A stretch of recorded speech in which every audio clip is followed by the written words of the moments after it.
When I was going for one of my first sales meetings, corporate sales meetings, it was a dreadful experience.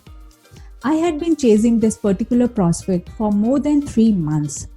And finally, when I was able to get a meeting with him, I had traveled for over 1 hour, wading through interstate traffic jams and even waiting in the lounge area for more than 30 minutes.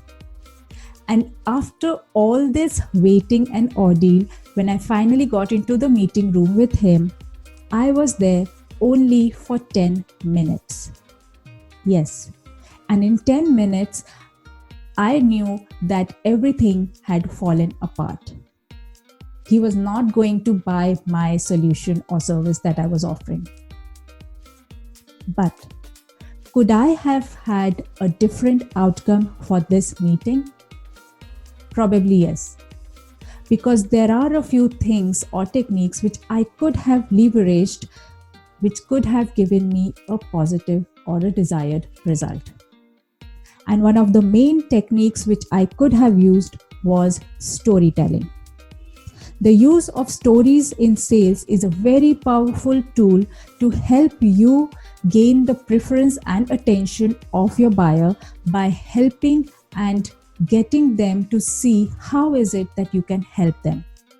And this is exactly what we are going to discuss in this episode today. How to leverage storytelling in sales.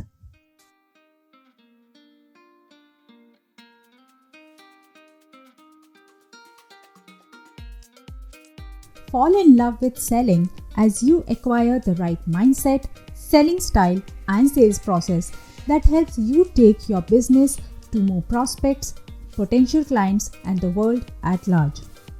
If you are a women entrepreneur who is looking to get more sales, scale, and sustainability in your business, you have come to the right place. I'm Roshni Baronia, your host for the show Ace the Sales, which is all about helping you bring your authentic and influential self to each sales conversation. Many people who believe themselves to be an introvert feel that it is immensely difficult for them to go out there and sell. It seems manipulative or selfish to them. If you are one of them, you are in for a treat today because I have someone with me today who has not only gone from being an introvert to being a successful businesswoman launching $1 million business, but who is also teaching business leaders and entrepreneurs how to use storytelling so that they can stand out, eliminate inhibition, and get more sales. I have with me Yasmine Khater joining us all the way from Singapore for this episode. Yasmine is creator of the Sales Story Method and conducts her signature training program, Sales Story Labs, with corporates and small business owners, where she helps people leverage the power of storytelling to sell without feeling or being sleazy, pushy, or pretending to be someone else. She has also launched a brand new business right in the middle of the pandemic. And I would like to hear about that first, Yasmine. How did you find the courage and conviction to launch a new business in these times? Actually, some of the most biggest businesses in the world were launched during crises. And one of the things that we got to have an advantage is because everyone was at home. I launched a card game to teach kids and adults how to be safe from viruses during this time. So we had no experience on going ahead and doing a card game. And because we had no experience, we could ask our friends. We could ask people who were in PR. We could ask people who were in production. We had asked people who were education consultants for kids, all these different things as a result of the fact that you literally have a lot of people who are bored in lockdown who, if you leverage your network correctly, can do a lot of things and help you. So it took us 10 weeks to launch our game, Bye Bye Virus. And in the first 4 weeks after we launched, we made about $26,000 from this $30 game, which people would be like, what? And I think that the thing is, like, we sit in a world where there's actually so many opportunities. People think that actually there's not, like there's only that one idea to become wealthy, or one idea to sell, or one business idea. Actually, we have so many. Right. And if you just remember that like one of my good friends, his father, he's a business tycoon in Ghana, in West Africa. And he was like, the problem with you children is you think that the ideas are limited. He's a very staunch Christian, right? Yeah. He's like, the Lord, he will take an idea and he will make 100 photocopies and he will pass them everywhere. But it's the people who pick up that idea and go ahead and implement that idea are the ones who reap the rewards. And the ones who don't, well, that's just a choice for you. Yeah, that's why they say idea are dime a dozen, but it's all about the execution and the implementation of it. And I think that's what differentiates every entrepreneur or business idea. It's about the execution, how the same idea is being executed by everyone. That's a great point. And then the second part of the question that you asked with regards to that fear or that courage, I think it's also the fact that like courage is not born overnight. Courage happens because you start getting used to that. You start going ahead and doing that. So this is now probably my fourth business. So it's a lot easier. There's things that you can go ahead and reference and leverage that you can reuse over and over again. So I think it's very different, because I remember like when I first started out, I had a side business when I was 22 years old. And the idea of investing like $200 felt like a lot of money. And now with my card game, we invested, before we made any profit, about $9,000. But it's just because like you get comfortable. And with my agency, we were spending an overhead of $40,000 per month. So it doesn't happen overnight.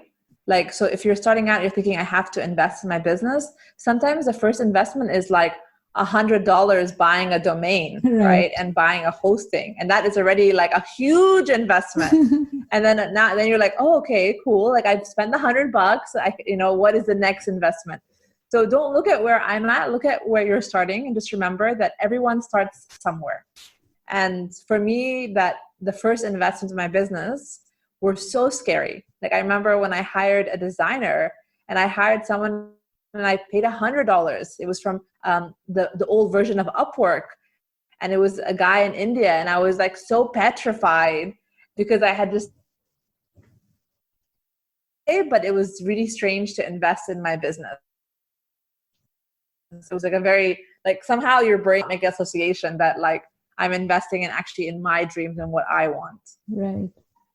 In fact, that's a very good term that you have been using, investment, because many entrepreneurs see a lot of things they are doing in their business as an expense or an overhead, but they have to demarcate and clearly understand what is an expense and what is an investment. So it's great that you have been investing in your business and then taking it to the next level. So, but tell me, like, the work that you are doing with sales story method, so your sales story lab that we just talked about, that is your training business with your corporates. So what's your story of onboarding the first client for your training business? What was the experience and the story for that?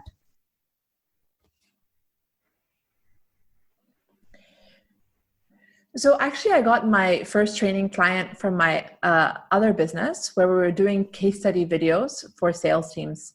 And a bank approached us and said, hey, can you train our sales teams? Because when you edit a video, you can reverse cut certain parts of it. But when you're in a conversation, you don't have that option. So I went in and I realized, oh my gosh, I really missed this, because I spent nearly 6 years training, teaching, coaching entrepreneurs on how to become more effective. And I realized it's pretty much essentially the same. So in January 31st last year, I ended up launching the sales story method. And that was developed over like about 6 years of working in terms of like the way I would approach selling.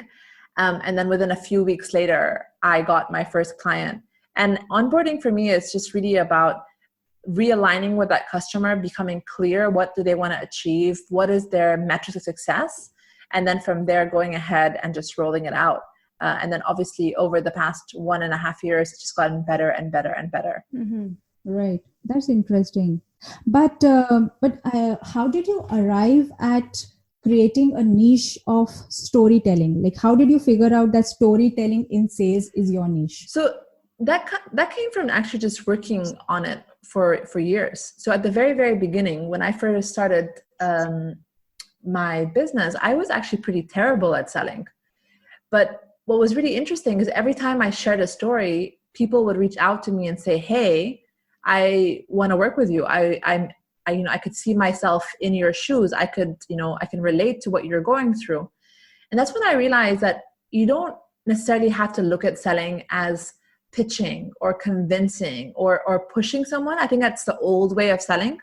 But if you are able to connect, if you're able to articulate what someone is struggling with in a way that makes sense, then they're not only going to remember you, but they're also going to want to connect with you.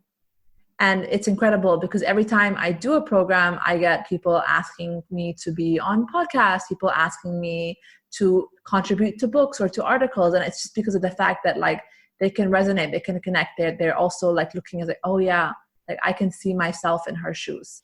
And that's when I started to realize, what if I just develop that further? And over the past 6 years, I've been going ahead, I've been looking at that. And in terms of when you're developing an irresistible rejection-proof offer, how do you incorporate more narrative to make someone trust and feel much more connected? And there's a whole depth of space in that. There's a whole depth in terms of how you can fast-track trust, which is something that I am very interested in. And I realized just by teaching my clients, all of a sudden they went from struggling with sales to, selling 5, 10, 50, 100, $200,000 contracts really easily, just because of the shift of how to look at it and the process of how to do that. So it's been a really fun journey. And then it's kind of become what it is. And sometimes I feel like when you're starting out, you may not know the specific niche that you're going to be in, and that's fine. But just keep on being committed to doing great work and making sure that your customers are happy and improving that. Because if you're always improving that process for your customers, then it's just going to become deeper and deeper in what you can actually offer them. And the results become incredible. Right. Like creating of niche is actually a process, a journey. So It's okay if you don't have it in the first go, but over a time, when you keep talking to your customers and clients and you keep seeing what results your work is creating to them and with them, so then is when your niche evolves. Yeah. And if I look at even my production agency, when I was doing video, I had a friend of mine who had wanted to work with me for a long time. So eventually it made sense because a lot of sales teams were looking to use video. Video was quite hot at the time. And in the end, like the niche that we ended up finding was doing 2 kinds of videos. And one of them was in terms of case study videos for sales teams, right? Very specific, very niched. And the second thing were employee engagement CSR videos. So by even narrowing with that, it helped us scale and grow the business quite quickly, because then you become specific and then you become an expert. And when you become an expert at something, you can increase the price point of what you're selling versus when you're very generic. And when you're first starting out, it's okay to be generic because you're still finding your footing. But then over time, you start to realize, this is where the problem I really want to help solve. This is where my customers are dreading. This is where I see the potential to go ahead and work with them and offer them transformational results that are really incredible. Right. That's very nice of you to point out that yes, it takes time to understand what you are great at and want to establish yourself and seen as the expert in. That's nice. But I also know your story of being an introvert, like we started in the start of the episode, that it is something which we introverts can relate to. So you've been an introvert as a young girl, and I know that you've shared your story of when your mother asked you to help her in selling the raffle tickets for a charity, and you just couldn't do it till the time your mother said that just go and talk to that one person. So from the fear of talking to people, and now to a place where you are actually teaching people how to talk and sell. So what's your journey of falling in love with selling? How did that come about? You realized that, yes, this is what I love doing. So I think there's a misconception. People think that to be good in sales, you need to be extroverted. But for me, to be good at sales, you have to be great at listening. And introverts have an advantage because we would rather listen than always speak. So that essentially is like something that was a magic tool that I got to use to my favor. And then for me, what's more important is like, I love helping people solve problems. Like I studied psychology to be a therapist. Like I love solving problems. So going ahead and looking at sales as an opportunity to solve a problem for someone is a very different space than, pushing or hitting targets or doing something like that. And it's also like, for example, I work with a lot of tech companies and they sell software. And it's, in the end of the day, it's like, if they don't use the software for their customers, they're going to lose, lots of money. They're going to have to retrench employees. So it's an opportunity to help them change what is possible for them and solve a problem. And if you start to look at it that way, it becomes very different. And of course, the targets are important and everything else, but it's literally about how do you help someone solve a problem that will give them massive results in their business. Right, right. So how about you share with us some of the methods or the framework or the systems that you can tell us about leveraging story in sales, so the listeners probably can benefit from it. So the first thing is always to realize that there's a lot of pre-work before you start telling the stories. And the pre-work comes from, first of all, understanding your offer really, really well. Why is your offer incredible? Why is your offer irresistible? Why is your offer rejection proof? And that comes because you've done the pre-work. And I think people always underestimate the importance of doing that pre-work. But it's not only about having that nailed down, it's also about knowing that in the context of your competitors. Whatever the solution is, like, how are you different? Like with my video production agency, one of the things that I found really resonated with my audience was I'm like, our team are social scientists, our background is in psychology, anthropology. So we're all about people. And I realized that for many of our clients, that was a very big thing. That was like, whenever we said it, like, oh, that makes so much sense. Of course we want to work with you. And then the third level of that is also about understanding the objections that you're going to face and already having in your back pocket stories to address those objections.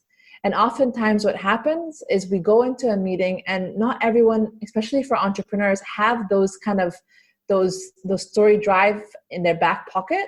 So then they stumble and then they doubt themselves and they question if what they actually have is valuable. But you're the one in the driving seat to help people realize, hey, it is valuable because you're helping them anchor things based on the stories that you use. So a lot of it is just understanding your customer anxiety and becoming very clear about that and identifying what is the change that they want to create and how can you help them create it. Right. That's a great 3-step process that you have given, that you have to do your pre-work, understanding what your offer is, creating your differentiation, and then being ready with handling your objections, that what are the questions that your prospect is going to ask you, and then be prepared for it beforehand. And that's where I believe a lot of integration of storytelling can be used. So can you give any tip or any template or a framework of how one can reframe their personal story or a client story to use it in a sales conversation? Yeah, so if your audience wants, I do have a free blueprint, which you can download on my website, which is literally called the salestorymethod.com/blueprint. And that walks you through. But the first thing is to realize that for me, the golden rule of telling stories is that effective stories address your audience anxieties. So first off, you need to understand and be empathetic to what your audience is going through. Why do they want to change? Why haven't they changed? And what's confusing them about making that change? And that's the first step. And once you realize that, then you can start to craft a story around that makes sense for them, that helps them move forward in their process of solving that problem. Right, right. Yeah, in fact, talking of anxiety, I think as much anxiety the customer or the prospect has, the same level of anxiety many a times entrepreneurs or sales professionals have it in themselves also. So they are as they are having as sweaty hands as the prospect probably before doing the call or going there to meet and pitching their products. So any thoughts on that? How to reduce your anxiety? Yeah, but I think that's the problem. It's because I think that the thing is, it's part of that pre-work is also understanding what value you have. And for me, I don't look at selling as pitching my product. I look at selling as understanding what the customer wants, and at the end of it, like navigating the discussion and the conversation.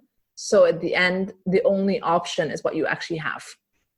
And that's a different way of looking at a sales process versus like, I'm there to pitch, I'm there to convince.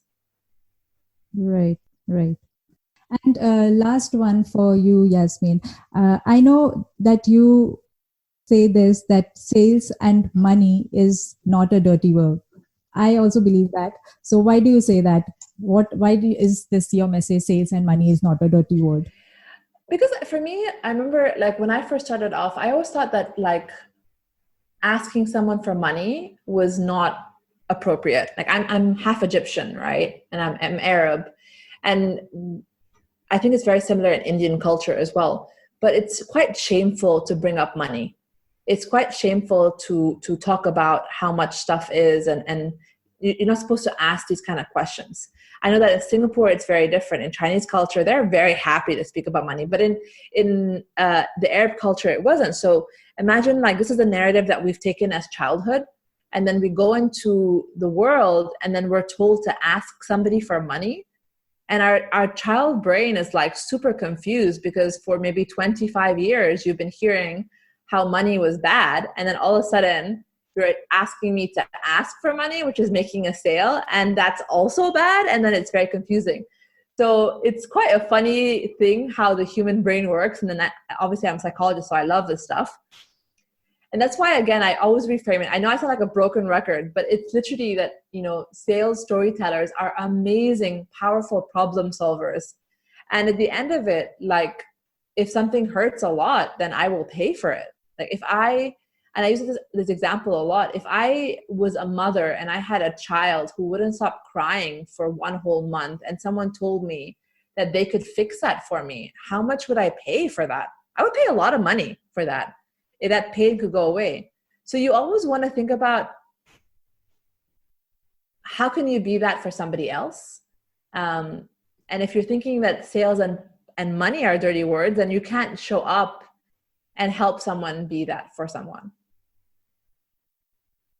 True, true. That's a great mindset shift message that you have ended this episode with.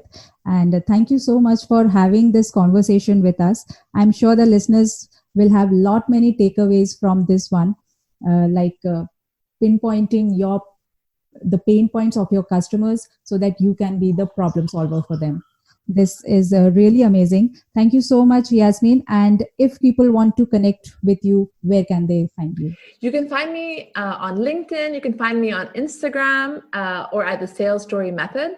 And if you're looking to learn more, we do have a mini course called the Remote Sales Kit, which walks you through how to go ahead and do that. It's a very low price point course, about $37. And it's kind of getting everyone on the same footing, just because I want to see a world where we have so many more problem solvers who are solving big problems for people. Because sometimes what you have to offer to somebody can be truly life-changing for where they are and where they want to be. Right. That's superb. I'll also mention the links in the show notes so people can check it out. Thank you so much for having this conversation, Yasmin. All right. Thank you for having me, Roshni.